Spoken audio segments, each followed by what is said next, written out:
Star Wars Outlaws é um dos jogos que eu tô legitimamente aguardando pra jogar, cara. O jogo tá checando quase que todos os checkbox pra mim. É um jogo de Star Wars com experiência exploratória espacial e aparentemente bem fluida simultaneamente com um mundo aberto, que o mundo aberto eu tenho que dar uma olhada pra ver como é que tá mais. E tudo isso nessa vibe bem Uncharted. E rapaziada, como é de costume da IGN, eles fazem aquele quadro que é IGN First, né, com algumas novidades sobre bastidores do jogo, que eu vou botar aqui pra gente assistir junto, fazer esse react e comentando aqui com vocês. Então galera, se curtiu o vídeo, não esquece de deixar aquele crítico aí no like e se inscreve no canal, cara, porque a gente faz vídeo aqui todo dia, então bora nessa.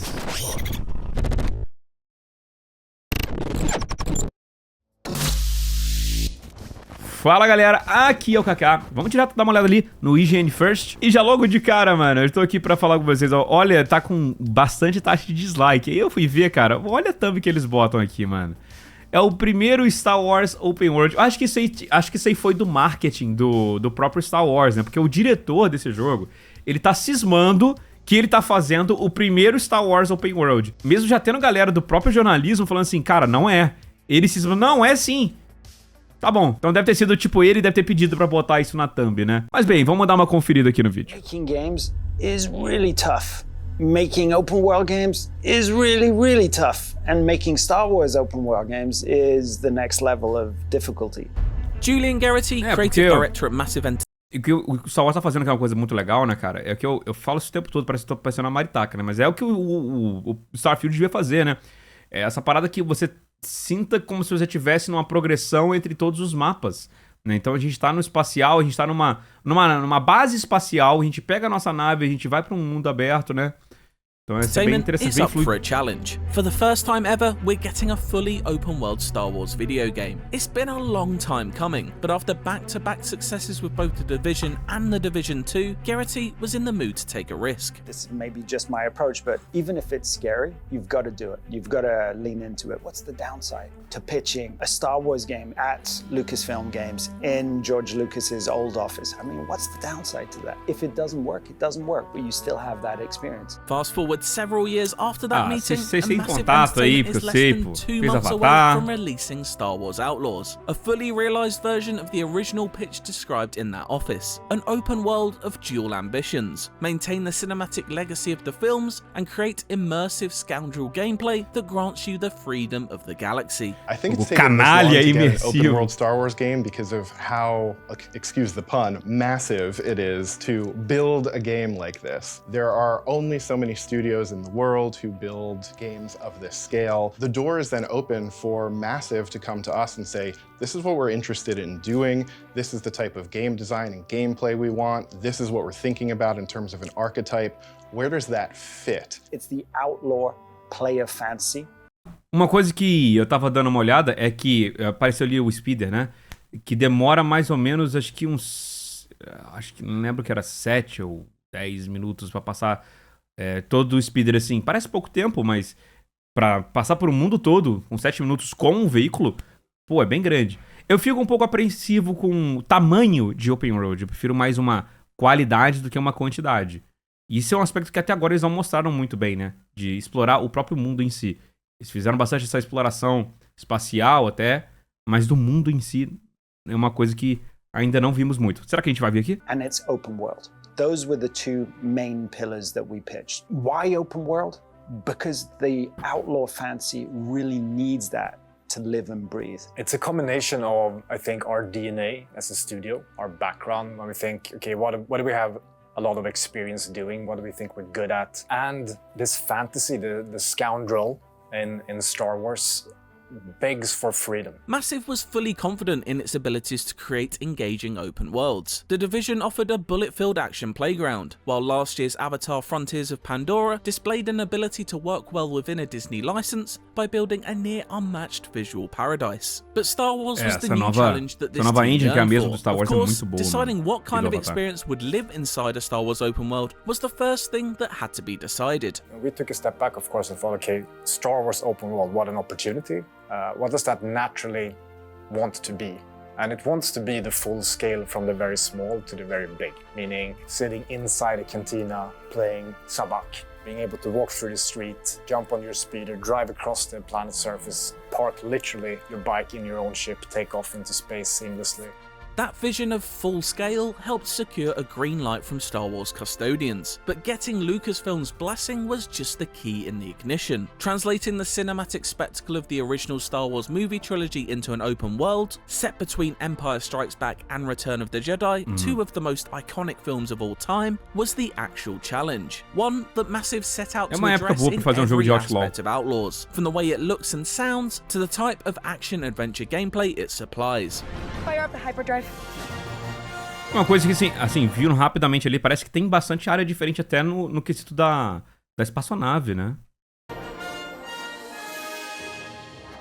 The sort of cinematic ambition that we had was in presentation. So that doesn't mean cinematics necessarily. What I care the most about is the interactive part, right? What we did was take a lot of inspiration from the original trilogy, but with today's technology. So very similar to what Rogue One did. What its aim was to do was to replicate a lot of the sort of filmic effects of those lenses of the 1970s.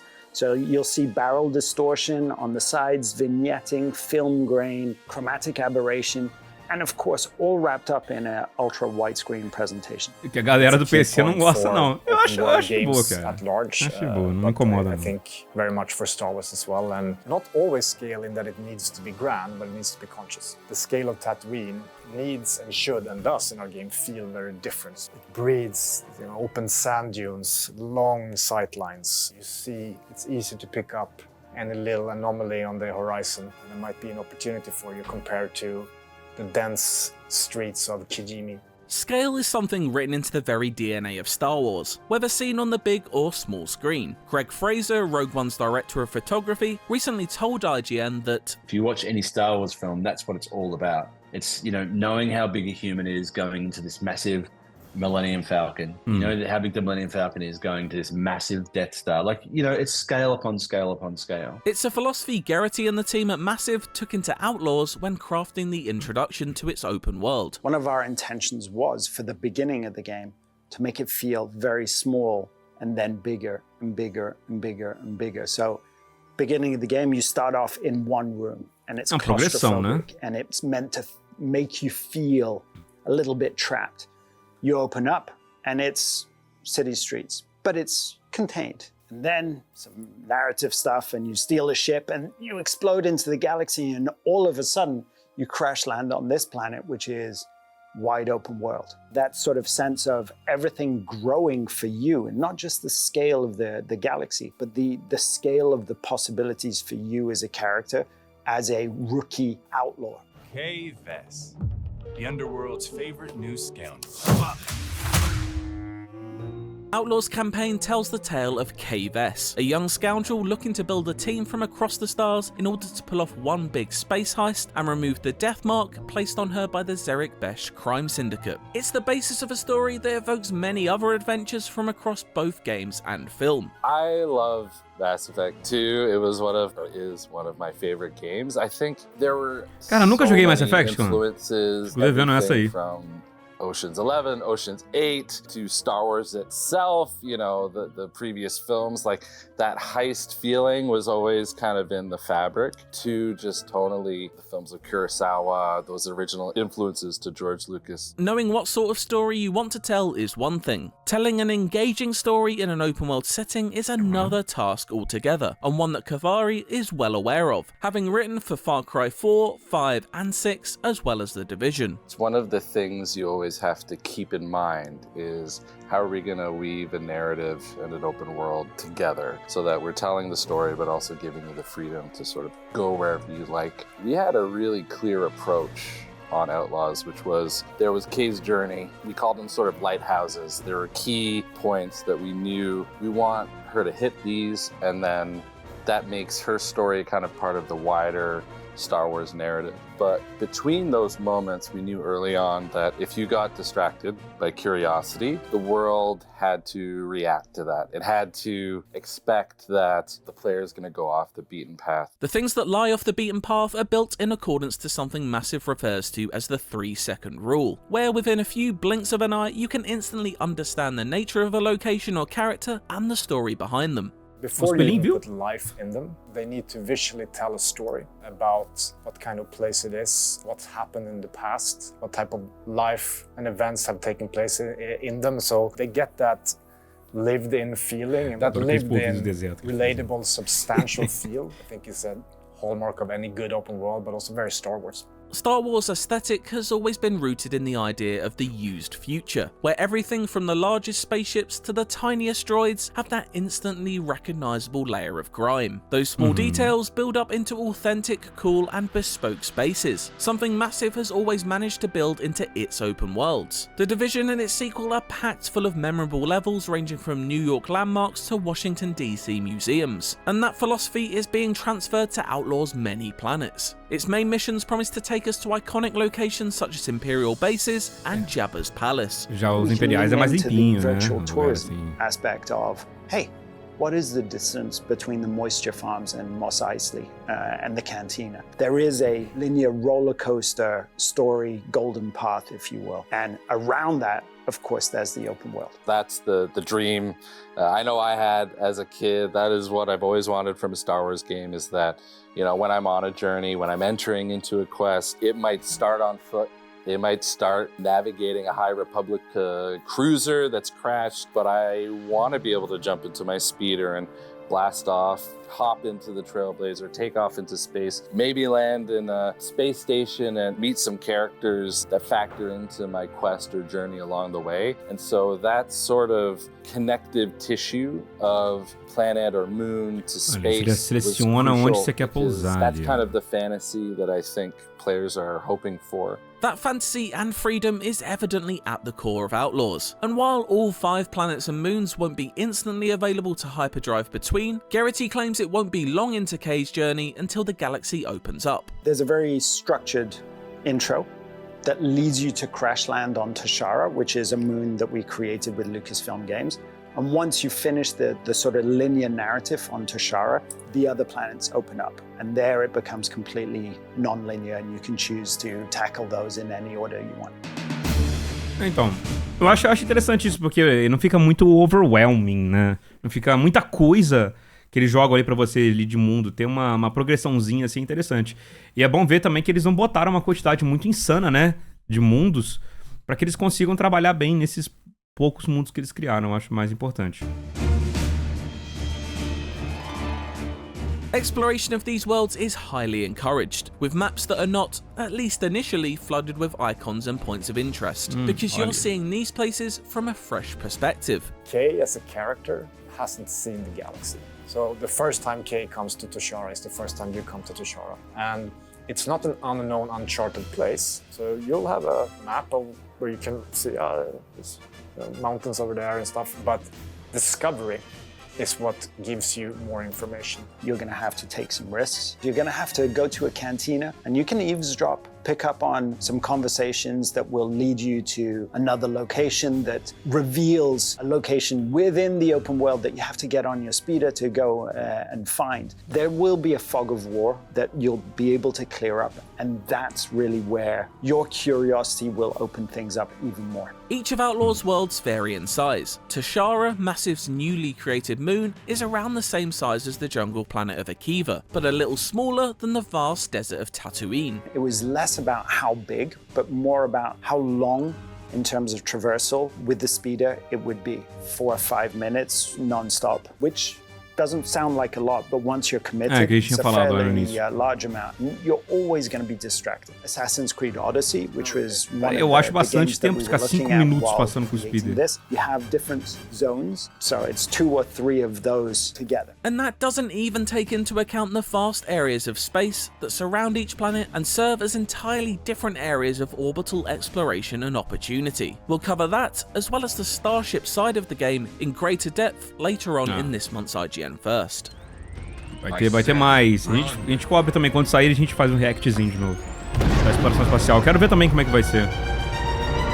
In terms of mission design, we've seen action ranging from stealth infiltrations, frantic dogfights, high-speed chases, and intense blaster battles, with some quests even evolving to include all these elements at different stages. Star Wars Outlaws is thus perhaps better thought of as a single-player narrative action-adventure in the wrappings of an open world, something more akin to Marvel's Spider-Man than dense RPGs like The Witcher or Ubisoft's recent Assassin's Creed games. Its mixture of popcorn action and blockbuster narrative ambition is a departure from Massive's gear-based experience on The Division. It's a new chapter in the continued evolution of a studio that started life as a real-time strategy developer. I think if you look at the evolution of open world between Division 1 and Division 2, there's a life, a dynamism, a systemic quality to Division 2 that we didn't have in Division 1. I'm not talking about the presentation, the soft values at all. I'm talking about pure gameplay experience, single player or cooperative. That was very, very important to us to have as a living, breathing element that engages players while they're playing Outlaws. It's an evolution of what Massive has been doing in their games for years now, keeping worlds feeling bustling and alive even when set against post-apocalyptic backdrops or in the midst of galactic wars. We, in both Division games, but especially in the second one, developed what we call living world systems. So same thing here. We have systems that make sure that the world is always alive with movement, traffic, speeders zipping around, the Empire patrolling. Vai ser interessante ver footholds out there. como é que vai ser a inteligência artificial dos NPCs, né? Se eles têm rotina e tal. Perhaps Outlaw's most interesting method of breathing life into its open world is its approach to character progression. There's no leveling up or incremental stat boost to drop experience points into. Instead, Kay's ability and equipment are linked to experts, people you'll meet across the galaxy who'll grant you upgrades in exchange for work. I heard you're the best shot on the planet. Oh, and you want to be second best. They are full-on characters. You don't know exactly who they are, what exactly they have to offer you, and how to reach them from the very beginning. So there's this journey of discovery here as well. Intel, clues, okay, I think there's a guy or gal or something that can do good things to my speeder here. Meaning these are really strong incentives for you to move around and journey through the Então, world. toda a progressão de gameplay do nosso personagem vai vir de outros And once you NPCs. reach them, there's a character there to interact with and an adventure to go on, because they want instantly just, oh, here you go, right? And then they essentially open up a little regional progression for you where the nature of unlocking those things is also very tangible. For example, after finding a Jawa by sourcing their location from overheard intel at a cantina, you can complete a mission for them in order to gain a new skill. In this case, it's to venture into a dead Sarlacc to find a pristine tooth from its second mouth, which you can then exchange for a laser turret for Kay's starship, the Trailblazer. It's a smart way of blending gameplay progression with narrative befitting of the Star Wars criminal underbelly. You can go on a journey with a character such as an expert who is going to teach Kay a new skill, give her a new upgrade, to her blaster. That skill, that upgrade definitely ties into Kay pulling off the heist, but it's also very much its own journey, which is in the Star Wars tradition as well. Another system aiming to marry gameplay with narrative is how Outlaws tracks Kay's reputation with each of the criminal syndicates. Her bond with each of the Hutts, Cara, quero Pikes, muito Crimson ver Dawn como é que and the vai funcionar essa Sheik clan reputação. will strengthen or weaken depending on your choices in dialogue and mission objectives. I'm gonna finish it. Shame. Your reputation moving in the positive direction unlocks a lot of things for you. Everything from actual access to territory that they control, where you might have been able to sneak in otherwise, to landing pads in the open world, discount with traders affiliated with the syndicate, unique, really exotic rewards, etc., etc. But if you really get on their bad side, that's another thing that you will feel dynamically in the game, because they actually send hit squads out for you in the open world. The reputation Cara, isso aí é uma coisa que esse sistema de reputação e tal, é ter clãs, assim, né, facções, me traz lembranças negativas, porque eu lembro do Cyberpunk 2077, vocês lembram? Que eles tinham falado um monte de coisa, que você fazia algumas ações, ia mudar completamente o rumo narrativo e mudava porra nenhuma.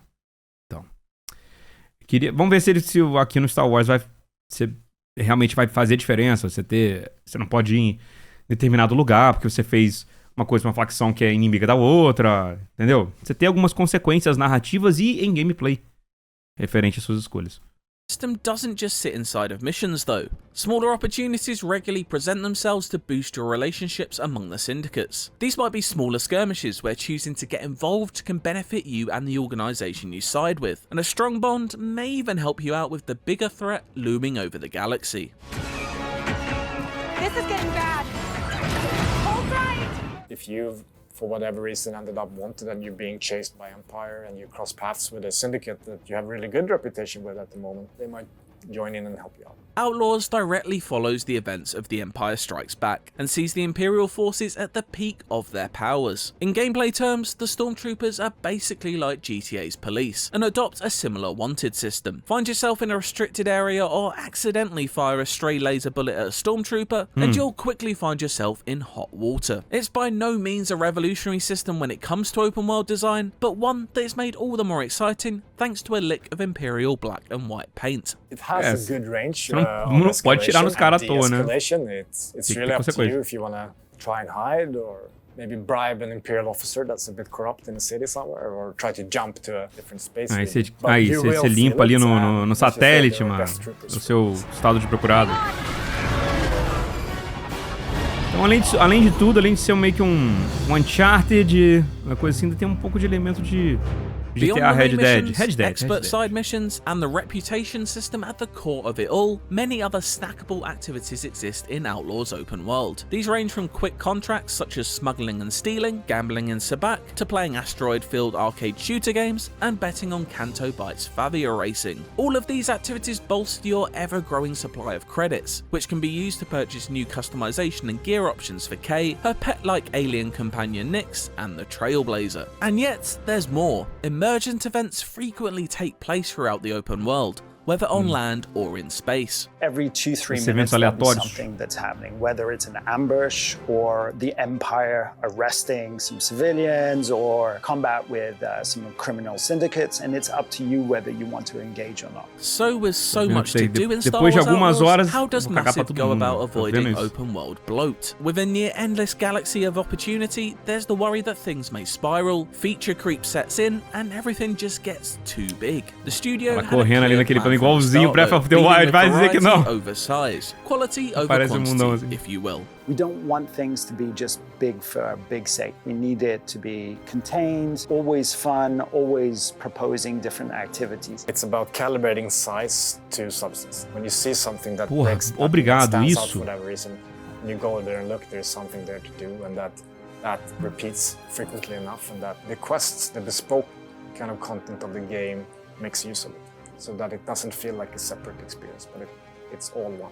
Of course, no matter how much there will be to do in Outlaws, one thing that can be expected is a healthy helping of nods to the larger Star Wars galaxy. Lando is set to make an appearance, and we've already seen a glimpse of Han Solo and Carbonite, but it sounds like they might just be the tip of the iceberg. Se não tiver o Darth Vader, é só maluco. There's characters that you'll meet along the way across the main quests and across, whether it's the experts or, you know, the wider stories you're going to stumble across. August 30th is a really great date. Caraca, 30 de agosto daqui a pouco, mano. Bookmarking it Agosto tá perto, velho. Wukong, Star Wars. August 30 is right around the corner. A short wait for many players for whom an open world game set in a galaxy far, far away has been a long-held dream. I could feel a similar passion for Star Wars coming out of each person I spoke to at Massive, and for them, I can't help but get the sense that that dream is a shared one. Making open world games is tough, and bringing open world to Star Wars may well bring an extra level of difficulty, but for Garrity and the team, it's been a challenge worth taking on. I'm not as young as I used to be, and I'm getting to that point where I think I can count the number of games I can do till I'm put out to pasture on one hand, and it becomes more and more important to me to choose what I do, because it's really important for me to do quality work with people that I love working with, and Star Wars is definitely bucket lists. So, where do we go next? Anywhere we want. We'll have more exclusive looks at Star Wars Outlaws for you throughout July, and for everything else, stick with IGN. Beleza, clã. Então foi isso, cara. Prestação aqui do IGN First. Vai ter mais coisa, né? Igual eles falaram ali. Quero ver mais também o negócio daqui, ele falou de vai ter da exploração espacial, estou bem curioso. Mano, eu igual falei com vocês, tá perigosamente perigosamente esperançoso esse jogo demais, tá não? Pô, o jogo parece estar muito bom, cara. Porra, é um Uncharted misturado com um pouco de Red Dead ali. Mano, assim, eu fico com medo de hypar muito o negócio, mas tá parecendo ser muito bom.